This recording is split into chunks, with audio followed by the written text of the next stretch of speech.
10년 전쯤 이런 뉴스가 보도된 적이 있었습니다. 저주의 빨간 일기장 유행. 싫어하고 미워하는 사람의 이름을 빨간 일기장에 적으면 그 사람에게 저주가 걸린다는 황당무계한 이야기인데, 이게 당시 초등학생들 사이에서 유행을 했다고 합니다. 데스노트에 이름이 적힌 사람은 모두 죽게 된다는 내용의 일본 영화 데스노트를 흉내낸 일기장이었다는데요. 초등학생들에게 아주 인기리에 팔렸다는 뉴스가 조금은 섬뜩하게 다가옵니다. 이처럼 사람의 가슴속에 자라는 누군가에 대한 증오와 폭력은 나이를 불문하고 갖게 되는데요. 자, 만약 저주하고 싶은 사람이 있으시다면 이번 비밀의 문을 주의 깊게 보시는 게 좋을 듯합니다. その呪いにかかっている私の呪いを解いて 누군가가 잘못되기를 바라며 행하는 저주. 오랜 역사만큼이나 저주의 방법 또한 다양합니다. 그 중에 가장 널리 알려진 방법은 바로 저주 인형을 사용한 저주인데요. 조선시대 장혜빈이 인형에 바늘을 꽂으며 인현황후를 저주했다는 이야기는 아주 유명하죠. 몇 년 전에도 저주 인형이 화제가 된 적이 있습니다.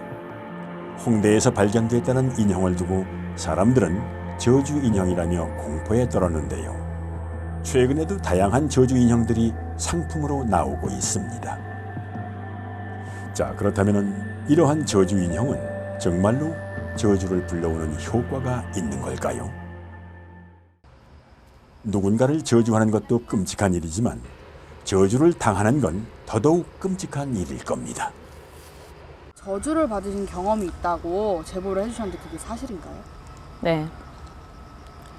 한 2년 전쯤에 동창생이 저한테 저주하고 있다는 걸 알게 됐어요. 저주를 당한 윤경 씨와 저주를 건 친구 두 사람은 대학교 동창이었다고 하는데요. 하지만 사소한 일들로 삐걱거리며 둘의 사이는 점점 더 나빠졌다고 합니다. 사이가 안 좋았나요? 안 좋았죠. 엄청 안 좋았어요. 대학교 때부터 아주 성적 문제부터 취업 준비, 하다못해 남자친구까지 아주 저를 못살게 굴었거든요. 주변에 친구들 없었으면은 연락처조차 모르고 살았을 거예요. 그러면 저주를 받았다는 건 어떻게 알게 된 건가요? 아, 제가 자꾸 일이 안 풀리는 거예요. 몸이 아프고, 막 진짜 너무 힘들었어요. 그래서 점집을 찾아갔어요. 혹시 너 주변에 너한테 해를 가하는 사람이 있다. 너무 궁금한 거예요.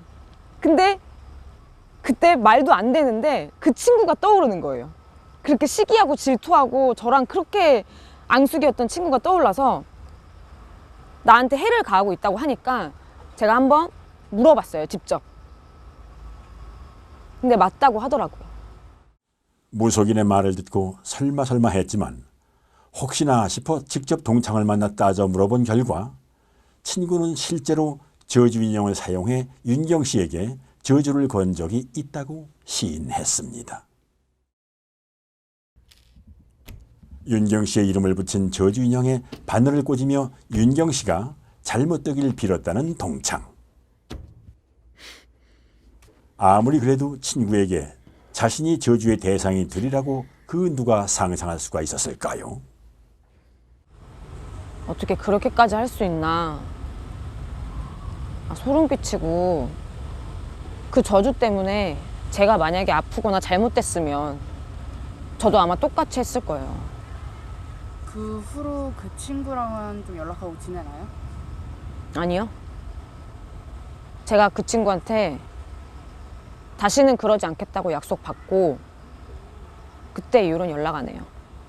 피디님 같으면 연락하고 싶겠어요? 사람의 형상을 띠고 있어 더 섬뜩하게 느껴지는 저주 인형. 이 저주 인형을 이용하면 정말로 저주가 이루어지는 걸까? 의문을 풀기 위해 제작진은 인천의 유명한 만신인 월명사를 찾아가 자문을 구했습니다. 아무래도 무속의 세계에 있는 사람이라면 저주 인형에 대해 잘 알고 있지 않을까요?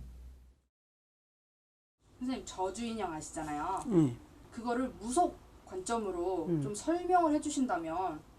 그러니까 그 지푸라기나 이런 인형을 그 뭐 저주를 한다 뭐 한다 하는데 쓰는 용도로 쓰는 게 아니에요. 우리들이 쓰는 거는 그런 이제 액맥이나 이렇게 좀 뭐 막아주거나 그 망제가 뭐를 할 때 좀 그런 거 좀 이렇게 좀 한을 풀어준다거나 이럴 때 쓰는 거지. 평들이 어떻게 저기 할지 모르니까 안 좋은 데 쓰는 걸로 아는데 절대 아니에요. 좋은 데 쓰는 거야 그게.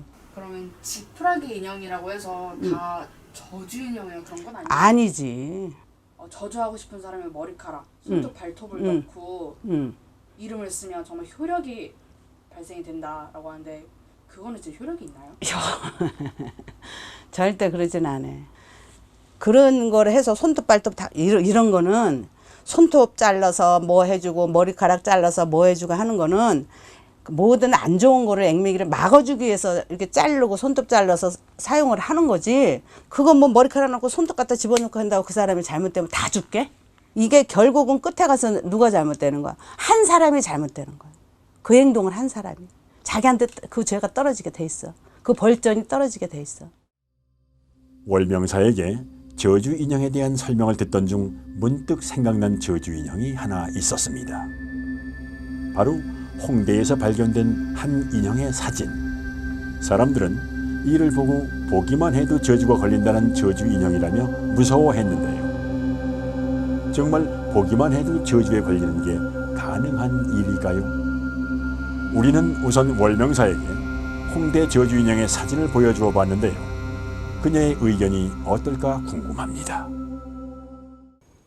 어디 누구를 향하여 누구네 집 근방에다가 그 길목에 하는 거는 이거 보면 놀랄 거냐. 사람들이 보면 어쨌든 그 사람을 향해서 그 집에 그 근방에다가 길에다가 이런 저기를 한 것 같아. 선생님 보시기엔 저주 인형인 거 그렇지. 그런 저주 인형을 사람들이 그냥 한 게 아니라 보기만 해도 저주가 걸릴 수가 있나요? 보기만 해도 걸릴 수가 있는데 조금 그 뭐라 그럴까. 인형이란 자체가 다 그런 건 아니지만 그런 식으로 해서 한 거는 좀 상대가 안 좋아질 수가 있지. 잘못하다 운 나쁘면. 그렇지. 그러면 이 마법에 뭐에 걸린 거 모양. 이상한 행동 안 하던 사람이 이상한 행동 하는 거고 어른한테 주더라도 그 막 귀신처럼 귀신들이 보듯이 옆 눈으로 막 향하면서 막 이런 저기들이 있잖아. 그러면 아프다고만 생각 안 하자 미쳤다고 그러지. 그런 경우도 있고. 이게 아마 그래서 그런 데 썼을 것 같아. 어느 집에 옥상에 이렇게 옷을 입혀가지고 그 이제 해서 이제 막 뭐 난방도 입히고 저 마이도 걸치고 이런 식으로 해가지고 그 남이 집 옥상에 있었던 거야. 누가 이제 이렇게 비방을 해서 그 집이 잘못되라고 한 게 아니라 비방을 하기 위해서 아마 던졌던 것 같은데 그 사람이 이제 좀 아팠던 거야. 아팠어. 그러니까 그 집에 떨어진 거야. 근데 그 사람이 안 좋으니까 골로 떨어졌겠지. 그래갖고서 막 못 일어난다고 난리가 난 거야. 나는 뭐가 저기 한지 나 이상하다고 아무래도 야 너네 집에 그 뭐 암만 이러저러한 게 거기다 너하고 왼수 진 사람 있냐 그랬더니 그 왼수 질 사람이 뭐가 있겠냐고 하더라고. 그러니까 막 아우 그런 거 물어보는 것도 지금 힘들어. 내가 지금 말하기도 힘들어 이러더라고. 그래서 이제 갔어. 가가지고 이제 이렇게 두르다 보니까 옥상으로 올라가게 되더라고. 옥상 올라왔는데 그게 있는 거야. 그러면 그 사람이 그거 봤을 때는 기절했겠지. 못 보고 있었던 건데 그 상태에서 아파서 병원 갈 힘도 없다는데 그래가지고서 이제 그걸 얼른 이제 잠깐 뭐 준비해가지고 해서 이제 이렇게 둘러내서 그거 들고 나와서 여기가 있을 곳이 아니오시다. 그러니까는 이게 상거리, 사거리, 오거리 이렇게 넓은 데서 그냥 시원하게 그냥 가시오 하고 이제 거기서 풀어서 딱 던지고 나니까 좀 있으니까 귀에서 뭐가 이게 뭐 바람 이게 어디 산에 높은 데 가면 이게 막히잖아. 막히다가 좀 내려오면 거기 그 고지대 내려오면 이게 픽 하고 터지듯이 그런 걸 느꼈다는 거야. 그러더니 그러고 나서 이제 이렇게 내가 막걸리 뿌려서 다 뿌려서 저기를 했는데, 아유 나쁜 사람 같으니라고 누구를 비방하느라 해가지고 여기 떨어졌나 해가지고 해서 보냈지. 그래 그러고 나니까는 착 귀에서 착 바람 나더지. 인형에 위해를 가해 상대에게도 같은 재액을 내려준다는 저주 인형. 이 저주 인형으로 누군가를 저주하고 싶다는 사례자와 월명사의 상담 자리를 마련했습니다. 뭐 때문에 왔어? 뭐가 힘들어서 왔어? 제가 지금 일하고 있는 직장 상사 때문에 너무 힘들어서. 힘들어서. 네. 응. 그러니까 직장 상사분께서 진짜 하루가 멀다 하게 계속 너무 사람의 피를 많이 흘려서 본인을. 네, 스트레스를 너무 많이 받아서 제가 그럼 그거 그만두지 왜? 그만두고 싶은데 나이가 있어서 지금 어디 이직하기에도 사실 마땅한 자리도 없고 해서 견뎌보고 있는데 이게 막 직장 그분이 대표님이시거든요. 대표님이신데 한 번은 외근 나가는데 이제 저랑 실장님이랑 대표님이랑 이렇게 계신데 차를 타고 가는데 실장님이 이제는 먼저 내리시고 저는 뒤에 앉아 있었거든요. 대표님 운전을 하시고 대표님께서 실장님 내리셨으니까 그 앞자리로 넘어와라 하시더라고요. 근데 평소에도 운전하시면 약간 깜빡 졸음운전을 잘 하시거든요. 그래서 근데 이제는 비도 너무 많이 내리고 사실 실장님 내렸다고 해서 그 자리를 제가 또 앉는 것도 사실 좀 깨름직한 게 대표님께서 가끔 좀 피곤하시고 그러면 야 손 주물러봐 어깨 주물러봐 이런 걸 너무 많이 그러시거든요. 그래서 또 앞자리로 가면 또 그러실 것 같아서 약간의 거부 의사를 말했거든요. 죄송한데 뒤에서 대표님께서 좀 힘드시거나 졸리시거나 그러시면 제가 뒤에서 케어해드리겠다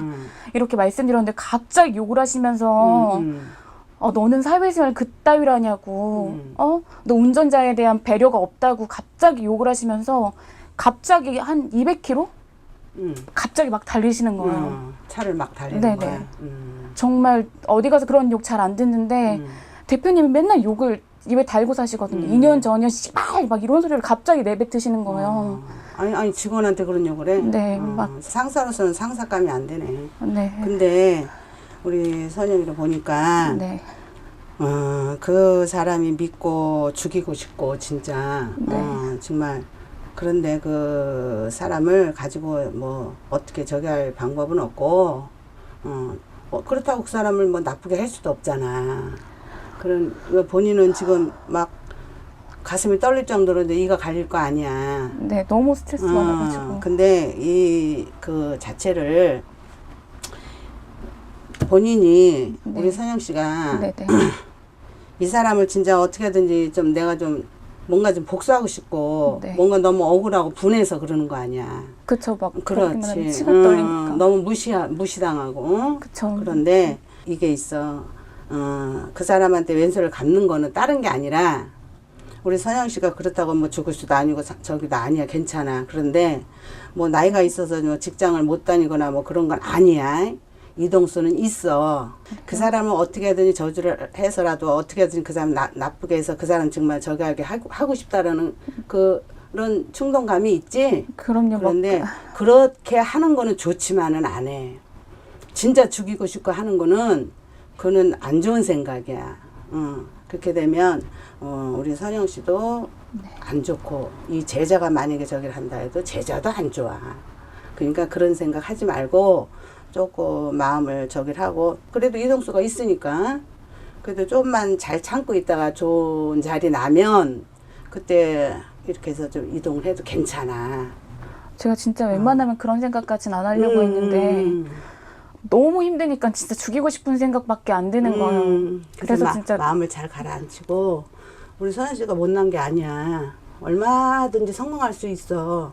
누구 상사 하나 때문에 내가 놀릴 수는 없잖아. 그 상사가 나를 갖다가 막 함부로 대하고 막 하고 너는 없어도 돼 있어도 돼 하는 양 막 대하는 거는 상사가 부족한 게 때문에 한 거지 절대 그게 아니야.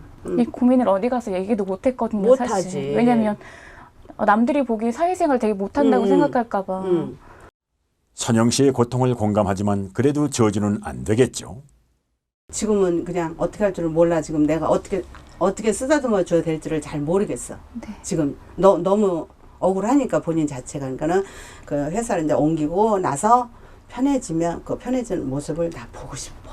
네. 한번 올 수 있지? 네, 저도 한번 노력해 볼게요. 음. 사실 쉽진 않겠지만 선생님께서 그래도 얼마든지 될 수 있어. 이동수가 좀 있다고 얘기하시니까 음. 그거라도 그냥 작은 희망이라고 생각하고 그거라도 생각하면서 있어, 좀 있어. 견뎌보려고. 걱정 안 해도 돼. 네, 그 감사합니다. 모습 내가 꼭 볼 거야. 한번 와. 네, 찾아와. 정리되거나 마무리되면은 꼭 한번 찾아뵐게요. 그래. 감사합니다. 오늘 월명사 선생님께 상담 받아보셨는데 소감이 좀 어떠신가요?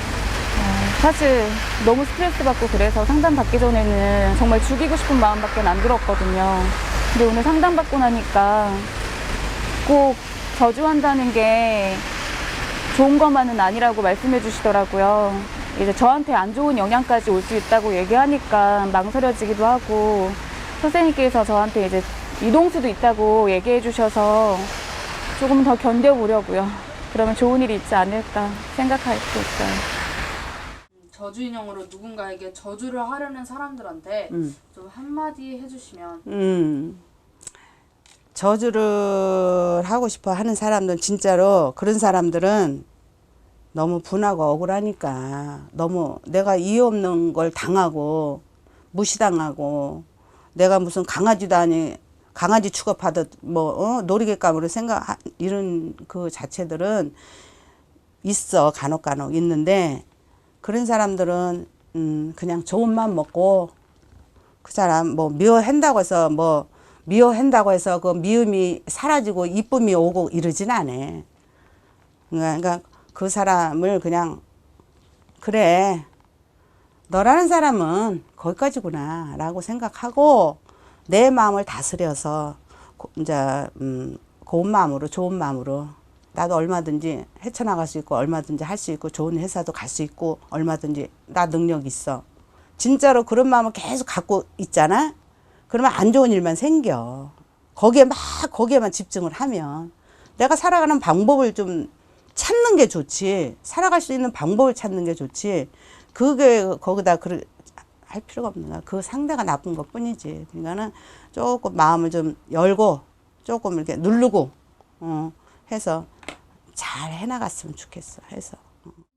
영국 시인 로버트 사우디는 저주는 병아리와 같아서 늘 둥지로 돌아오는 법이라고 말했습니다. 누군가를 미워하는 것을 넘어서서 그 대상을 인형으로 만들고 부적을 붙여 저주한다면 그 화는 어쩌면 자기 자신에게 되돌아올지도 모른다는 것을 명심하시길 바랍니다.